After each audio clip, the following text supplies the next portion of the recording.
How much tzedakah is the maximum tzedakah that you can give? It's an important question. I don't think anybody's worried about the minimum tzedakah that you could give, but the maximum, you want to know if there's a limit. Right? I never knew that there's a maximum, right? Maybe there isn't. But let's have a look, because tzedakah is one of the things we're going to read about in the parasha this week, and or at least in some form. The form that we're going to read about is where people make dedications. So if you want to make a dedication in those days to the Beis HaMikdash, and that's not just sacrifices. There were other dedications that you could make. There's what's called erchin v'charomin, which are basically a person could say, either I'm going to donate the value of something to the Beis HaMikdash, or I could even say the value of a person, and that's part of what the parasha is going to speak about, that there are certain set values depending on what age bracket a person fits in. So if a person says, I'm donating the value of so-and-so to the Beis HaMikdash, there's an amount of what that is. Or even himself, he could say, I'm donating my value to the Beis HaMikdash. And then there's the possibility of taking your possessions and saying, I'm donating them to holy causes. And then the Beis HaMikdash will do whatever they have to do with it, sell the assets in order to get money, or if it could be used in the Beis HaMikdash, etc. So in that series of laws, Erchin v'Charomin, the Rambam talks about this principle. How much are you allowed to give away for Hashem? Now you'd imagine, listen, this is for Hashem. Surely there's no limits, and the more the better, surely. I mean, if you're donating something to Hashem. So the Rambam has a very specific approach. And he says this. First of all, you have to know, this is not the Rambam's words, now he's quoting from Talmudic sources. First of all, you have to know that a person is not permitted to donate everything that they have. He learns it from a verse. The verse tells us, when it goes through all of these laws about what a person can donate, etc., so the verse uses this expression that says, Mikol asher loy, that a person can take from everything that they have and donate it. So based on that, the sages of the Talmud say, you see, the Torah doesn't say kol asher loy, that you can donate everything that you have. It says mi kol asher loy, you can donate from everything that you have. So the implication is you've got to keep something for yourself. The Rambam goes further, he explains it, he says, listen, there's logic to this. Imagine you've got somebody who's a very generous spirit, and as a result, they decide they want to give away everything because they're so philanthropic and they're so generous and they care so much about Hashem. Let's assume, let's take it to its full expression. Imagine somebody takes everything that they have and they give it away, they donate it. The obvious question is, how do they live from that point on? So the Rambam says there's a serious possibility that what's going to happen is if a person gives away everything that they have, then they're going to now be on welfare, because what are they supposed to live on? So he calls that foolishness. It doesn't make any sense that you're going to take everything that you have and get engaged in this beautiful idea of generosity, charity, philanthropy, and therefore as a result of that, land up becoming a charity case. Says that doesn't make any sense. Based on that, the Rambam teaches this principle, which you might have heard before. He says that a person is permitted to donate up to 20% of their wealth. That's the cap. 20% of their wealth. At this point, everybody, of course, breathes a sigh of relief. Okay, Baruch Hashem, that's it. You can go home and do a calculation, and zehu. We're not giving more than that amount. Especially when you consider that the Rambam says this, listen to the words that he says. If a person decides that they want to give more than 20%, that is not Chassidus. Now, when the Rambam says Chassidus, he's not talking about what we call Chassidus, which is, the whole esoteric learning of the Torah and the traditions of Chabad, etc. When he says Chassidus, he's talking quite simply like this, that there is what we call Midas or Shuras Hadin, that there are the parameters of law. Law tells you how you are meant to behave. And then there's Midas Chassidus, which is where you opt in to go beyond what you're meant to do. So, for example, let's say that as far as the halacha is concerned, I'm supposed to have, let's say, a pair of tefillin. And in order to have a pair of tefillin, it has to be, of course, it's got to be a certain shape, and it's got to be whatever. Midas Chassidus, I'm not just going to get a pair of tefillin. I'm going to get the best pair of tefillin. I'm going to overspend on my tefillin because this is something which illustrates my connection to Hashem, my dedication, my care for Hashem. So if I'm going to do more, okay? And so on and so forth. In fact, even in the laws of tzedakah, we know that the Torah says that you're supposed to give 10% of your wealth or 10% of your net income you're supposed to give to tzedakah. If a person exceeds that and they go up to 20%, that is technically midas chasidus. That's actually going beyond the requirement of the law. Says the Rambam, if you now go beyond the 20%, that is not chasidus. Don't think you're being so frum. If you're doing that, because, and this is the language he uses, that is not chasidus, that is shtus. Shtus is foolishness. Stupidity. It's not a way to behave. So it would seem that the Rambam has drawn a line in the sand. He's given us a very clear delineation of what tzedakah is. And like I said, everybody can now breathe a sigh of relief. That's it. I don't have to go more than 20%. That would seem to be what the Rambam's telling us. And it's in his Mishnah Torah, which is his book of law. So if the Rambam rules that something is the law, that's it. It's not negotiable. So far, so good. Every single morning in our davening, we read a Mishnah. Before we start the formal prayer service, we read a Mishnah that comes from what is called Peah. So Peah is a section of the Mishnah. There's a whole section of the Mishnah that deals with agricultural laws. Most of that section of the Mishnah does not have a Gemara commentary on it, or at least we don't have the Gemara commentary on it. Peah is one of them. And Peah, the minute I say it, you'll recognize the Mishnah goes like this. Eilu devarim she'ein lohem shi'ur. These are the things that have no halachic limitation. What are they? Hapeya, v'habikurim, v'hara'oyon, u'gemilas chasadim. Peya, Torah tells us that when a person has a field and they're farming, they have to leave a corner of the field to be just free game for the poor. Now the Torah doesn't tell you how big that corner has to be. Ein lazeh shiur. It has no limitation. You could choose to have a little corner of your field. You could choose to take a quarter of your field and turn it into a corner and make it accessible to the poor. There's no limitation in the Torah. The second one is bikurim. Bikurim is that once a year you had to take your first fruits up to the Beis HaMikdash as an offering to Hashem, which was then shared with the Kohanim. So it doesn't tell you how many first fruits you're supposed to take. It could be one out of every species, or it could be as much as you want. And the third, which we're going to focus on, more, but the one we're going to focus on is called Gemilos Chasadim. What's Gemilos Chasadim? In English, acts of kindness. Acts of kindness, right? Acts of kindness. There's no limit in the Torah to acts of kindness. You know, somebody could say, I woke up this morning and on my way to shul, I bumped into somebody who had dropped their keys on the floor. And I bent down and I picked up the keys to give it to them, which is an act of kindness. So, thank you very much. I've now done my act of kindness for the day. I'm now exempt from any further acts of kindness. So if after shul, when I'm walking out, I see that somebody is struggling to get their car started, say, listen, I have jumper leads, but I've done my act of kindness for the day. Thank you very much. You know, I ticked the box. I did what I was supposed to do. Right? So, ein lo zeh shir, it has no limit. When it comes to Gemilas Chasadim, when it comes to acts of kindness, there is no limit. Nobody could ever say, I've done my allocation for that particular mitzvah today. The question is, what's the difference between tzedakah and Gemilas Chasadim?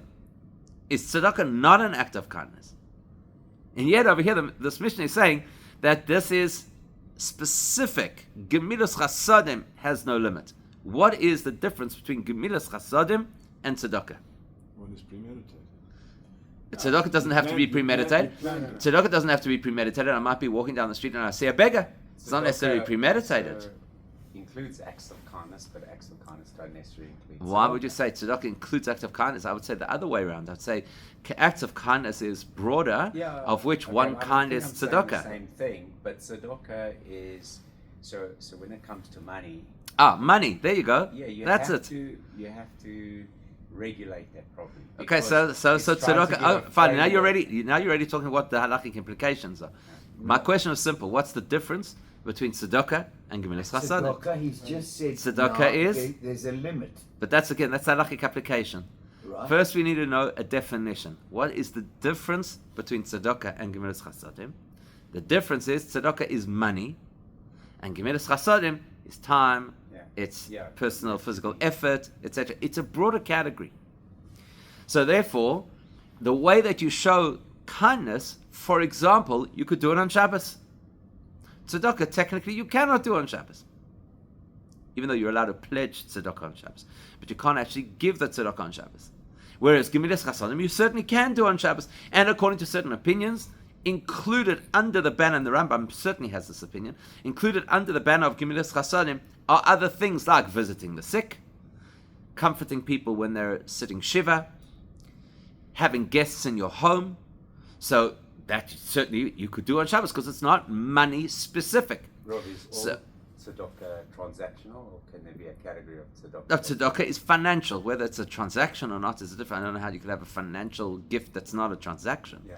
But the point is, tzedakah is a financial gift. Gemilas Chasadim is an act of kindness. It may also be financial. For example, lending somebody money may be a form of Gemilas Chasadim without being a form of tzedakah, and we can debate that because it's not so cut and dry. So if someone says, okay, I'm not going to donate money, but I'll donate my time. Correct. That's Gemilas Chasadim. That's not tzedakah. And therefore cannot be deducted from the amount that a person is supposed to give to tzedakah.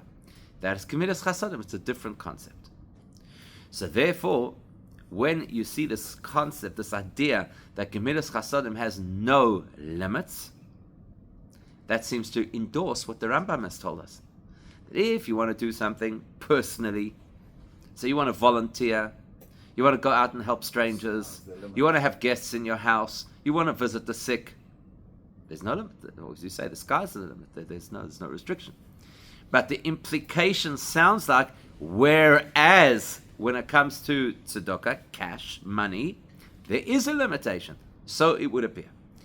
Now the Rambam, in addition to his very famous Mishnah Torah, which is obviously his encyclopedia of Jewish law that we refer to regularly, but not everybody knows that the Rambam wrote a commentary on the Mishnah. And in his commentary on this particular Mishnah, about the things that have no limit, the Rambam says this. Now you've got to listen carefully, because you will hopefully pick up what it sounds like a significant contradiction between what the Rambam says here versus what the Rambam wrote in the laws of donations. Here the Rambam says this. Gemilus chasodim. When a person does acts of kindness, as the Mishnah has said, there are no limits. However, says the Rambam, when it comes to tzedakah, which is financial, hamevazveis al yevazveis yoser mechomesh. This is not the Rambam's original language. It's language that comes from the Talmud, as we'll explore a little bit later in the conversation. Hamevazveis. If a person wants to be excessive, your excess should not go beyond 20%. Okay, so far, sounds like the Rambam is saying exactly what he said in the other halachas. In the halachas of donations, he said that you may not donate more than 20%. And if you do, what did he say? If you do, what did he say? Stupid. Ein zoi chasidus. That is not something that falls into the category of being a pious individual who goes beyond the letter of the law. Rather, it is shtus, it is foolishness. Here in the Pirush HaMishnayos, listen to what the Rambam says. He says that if a person wishes to give more than 20% to tzedakah, that is chasidus. That is piety. It's a direct contradiction, right, to what he said in the previous source. In halacha, in the laws of donations, he put a very clear red line: no more than 20%. If you go more than 20%, that is not piety, that is foolishness. And now in the Pirush HaMishnayos, in his commentary on the Mishnah, on this particular reference about Gemilas Chasadim, he says, if you're doing acts of kindness with your person, with your time, there's no limit. If you're doing tzedakah with your money, there is a cap of 20%. But if you wish, you could exceed that cap, and that is considered piety. as long as you don't give everything away, because one thing we've already seen clearly is that the Torah tells us, mi kol asheloi, that you can give from everything that you have, rather than giving kol asheloi, everything that you have. So there's consistent that the limit in the Mishnah commentary is you may not give everything away. And that seems like a contradiction. I mean, the language is directly at loggerheads. The language in the one is more than 20% is not pious. And the language over here in this commentary of the Mishnah is, if you wish to be pious, give more than 20%. Hello, make up your mind. Which one is it? Are you encouraging or discouraging giving more than 20%? If you tell me it's pious, then you're encouraging me to do it. If you tell me it's foolishness, then you're definitely discouraging me from doing it. Which one is it? Just to make life more interesting, let's have a look at what the Alter Rebbe, the first Chabad Rebbe, says in Tanya. There are two different occasions where the Alter Rebbe speaks about excessive tzedakah in Tanya. One is in a section called Igeras HaTshuva, which is a whole section of Tanya dedicated to the processes that a person should go through if they wish to do effective teshuva. And the other is in a letter that the Alter Rebbe writes, which is incorporated in the second last part of the Tanya, which is called Igeras HaKodesh, the holy letters that the Alter Rebbe wrote. So in the first case, in Igeras HaTshuva, the Alter Rebbe speaks about the fact that there are classical Jewish sources that describe different fasts that a person should do as part of the teshuva process. So for this sin, you're supposed to do X amount of fasts. If you repeated that sin, then you've got to do X amount of fasts multiplied by how many times you believe you've done that sin. Some of us could be fasting for the rest of our lives. So that's what he says. What are you supposed to do? It's not practical. You know, maybe once upon a time people were perhaps a little bit more self-controlled than we are. And maybe these fasts amounted to, I don't know, 3-4 times in your life. But for those of us who have probably a massive debt of fasts, what are you supposed to do? So he suggests the possibility that maybe you could do half-day fasts and you could leave them for the winter times, and the fast starts later and it ends by noon, the whole thing. And then he says this. The truth is that you've got to calculate the value of a meal and donate that value to tzedakah multiplied by the amount of times that you're supposed to fast. And that's a more practical way to get through all of these fasts that a person should do for the purpose of teshuva. So then he says, but that's going to possibly land up being a lot of money. And that's possibly going to land up being more than 20%, because now you're giving to tzedakah, and who knows, maybe we've got this long litany of things we've got to do teshuva for, which translates into dozens, if not hundreds of fasts, and each one then relative to the cost of it, you could land up spending a fortune of money. So what about this principle that you're not supposed to be more excessive in your tzedakah than 20%? So he asks the question in the Igeras HaTshuva, and he answers this. He says, let's be honest. This is for your healing. At the end of the day, this is teshuva. Surely, the logic should be that I'm limited in terms of how much tzedakah I can give to somebody else. But if the money I'm spending is actually for me, surely my value or the benefit I'll get, especially in this case because it's a spiritual benefit, surely that is more important than the budget that I'm limited to for tzedakah. In other words, in simple English, surely I am more valuable than my money. So if what I'm going to do over here by giving all of this tzedakah is going to benefit me, and especially because it's going to benefit me spiritually, surely that outweighs the fact that really you should not spend that amount of money. That's what the Alter Rebbe says in Igeras HaTeshuva when he talks about these fasts.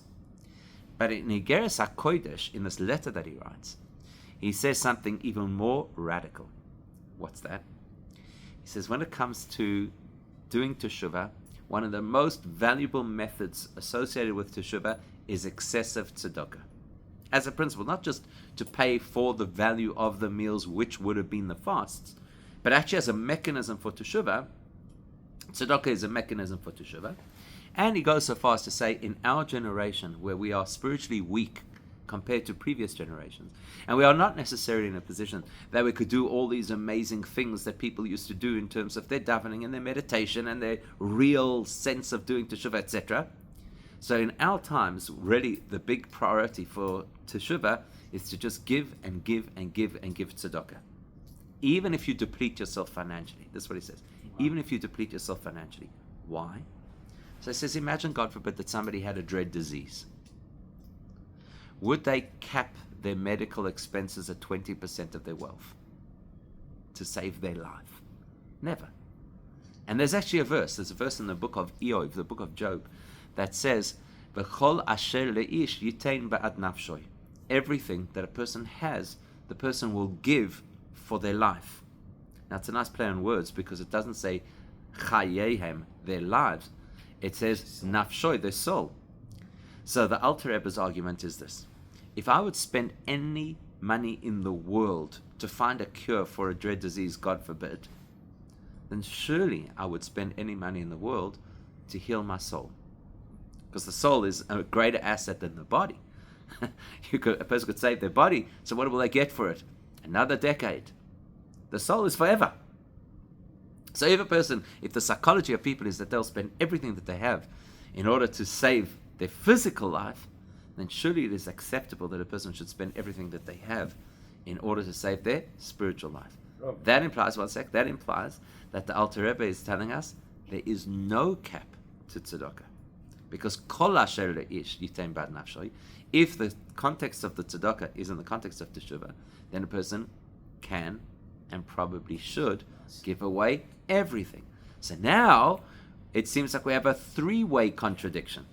Because you've got the Rambam who says hard limit of 20%, and anything beyond that, crazy.